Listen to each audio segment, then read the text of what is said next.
നമസ്കാരം, ജന്മഭൂമിയിലേക്ക് സ്വാഗതം. 26 Rafale marine യുദ്ധവിമാനങ്ങൾ ഉൾപ്പെടുന്ന 50,000 കോടി രൂപയുടെ കരാർ സംബന്ധിച്ചുള്ള ചർച്ചകൾക്ക് ഫ്രഞ്ച് സംഘത്തിന്റെ വരവോടെ തുടക്കമാകുമെന്ന് വാർത്താ ഏജൻസിയായ ANI റിപ്പോർട്ട് ചെയ്യുന്നു. ഭാരതീയ നാവികസേനയ്ക്കാകും റഫാൽ മറൈൻ യുദ്ധവിമാനം നൽകുക. ഇടപാട് സംബന്ധിച്ച ഔദ്യോഗിക ചർച്ചകൾ നടത്താൻ ഫ്രഞ്ച് സംഘം പ്രതിരോധ മന്ത്രാലയത്തിലെ പ്രതിനിധികളുമായി കൂടിക്കാഴ്ച നടത്തും.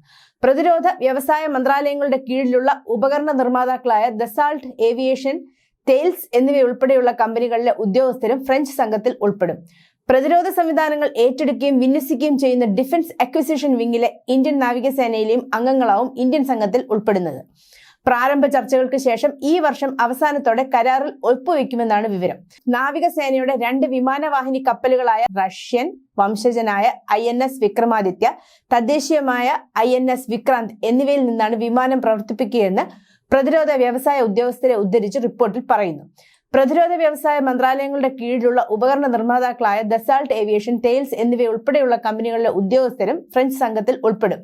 നാവികസേനയുടെ വിമാനവാഹിനി കപ്പലുകളായ INS വിക്രാന്ത്, INS വിക്രമാദിത്യ എന്നിവയ്ക്കായി 26 റഫാൽ മറൈൻ ജെറ്റുകൾക്കായുള്ള ഇന്ത്യയുടെ ടെൻഡറിന് ഡിസംബറിൽ ഫ്രാൻസ് മറുപടി നൽകിയിരുന്നു. റിപ്പോർട്ട് കേന്ദ്രത്തിന് സമർപ്പിച്ചിരുന്നു. ഇത് പ്രകാരമുള്ള ചർച്ചയാകും നടക്കുക. പ്രതിരോധ മന്ത്രാലയം വിമാനത്തിന്റെ പ്രവർത്തന മികവ്, പ്രത്യേകത, കാര്യക്ഷമത, വില തുടങ്ങിയ നിരവധി മാനദണ്ഡങ്ങൾ ഇഴകീറി പരിശോധിച്ച് പഠനം നടത്തിയിട്ടുണ്ടെന്ന് വൃത്തങ്ങൾ അറിയിച്ചു. ഫ്രഞ്ച് എയറോസ്പേസ് കമ്പനിയായ ദസാൾട്ട് ഏവിയേഷനാണ് പ്രധാനമായും റഫാൽ യുദ്ധവിമാനത്തിന്റെ നിർമ്മാണ ചുമതല. വ്യോമ പ്രതിരോധം, ആണവ പ്രതിരോധം, രഹസ്യാന്വേഷണം എന്നിവയുൾപ്പെടെ നിരവധി ദൗത്യങ്ങൾ നിർവഹിക്കാൻ കഴിവുള്ള വിമാനമാണിത്. ത്രിതല ശേഷിയുള്ള യുദ്ധവിമാനമാണ് Rafale. Air to air, air to ground, air to surface ശേഷിയുള്ളതാണ് റഫാൽ. മിക്ക ആധുനിക ആയുധങ്ങളും റഫാലിൽ ഘടിപ്പിക്കാനാവും. 15.30 മീറ്ററാണ് വിമാനത്തിന്റെ നീളം. 10.90 മീറ്റർ നീളമുള്ള ചിറകുകളും 5.30 മീറ്റർ ഉയരമുള്ള റഫാൽ 24.5 ടൺ ഭാരം വരെ വഹിക്കും. ഇതിനു പുറമെ ബാഹ്യമായി 9.5 ടൺ ഭാരവും വഹിക്കാൻ കഴിയും. മണിക്കൂറിൽ 1389 കിലോമീറ്റർ വേഗതയിൽ 50,000 അടി ഉയരത്തിൽ വരെ പ്രതിരോധം തീർക്കാൻ സാധിക്കും. രാത്രിയും പകലും ഒരുപോലെ ആക്രമണം നടത്താനുള്ള ശേഷി റഫാലിനുണ്ട്.